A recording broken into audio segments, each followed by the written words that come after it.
Sektor prerade u Srbiji beleži najveće neuspehe poslednjih nekoliko godina.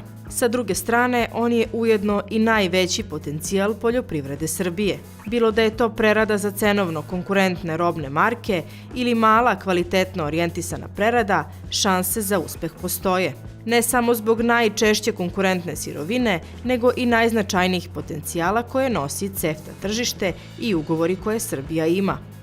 Ipak, da bi se ti potencijali ostvarili, moraju se prvo otkloniti prepreke koje su do sada sprečavale značajnije investicije, među kojima su i najvažnije. Celokupna poslovna klima u Srbiji, visoka carinska zaštita određenih proizvoda, nedovršena reforma institucija u poljoprivredi i ekologiji, siva ekonomija u poljoprivredi i drugo. Sektor prerade mesa se bori sa konkurencijom iz evropskih zemalja, koje imaju jeftiniju sirovinu. Sve im je teže da u toj utakmici zadrže tržišno učešće, kako na domaćem, tako i na CEFTA tržištu. Rešenje je potraženo u izvozu, prvenstveno na rusko tržište.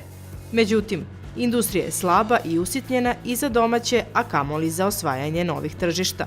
Među 10 najkonkurentnijih poljoprivrednih proizvoda koje naša zemlja ima, 7 pripada koštičavom i jagodičastom voću.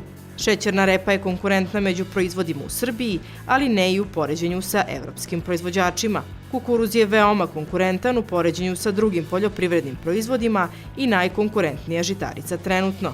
Paprika je trenutno povrće sa najvećim potencijalom, a visoko su pozicionirani i kupus i šargarepa. Šargarepa i kupus su među povrćem koje ima trend rasta i proizvodnje i trgovine. Meso i mleko su grupe proizvoda najmanje konkurentne u poređenju sa drugim poljoprivrednim proizvodima.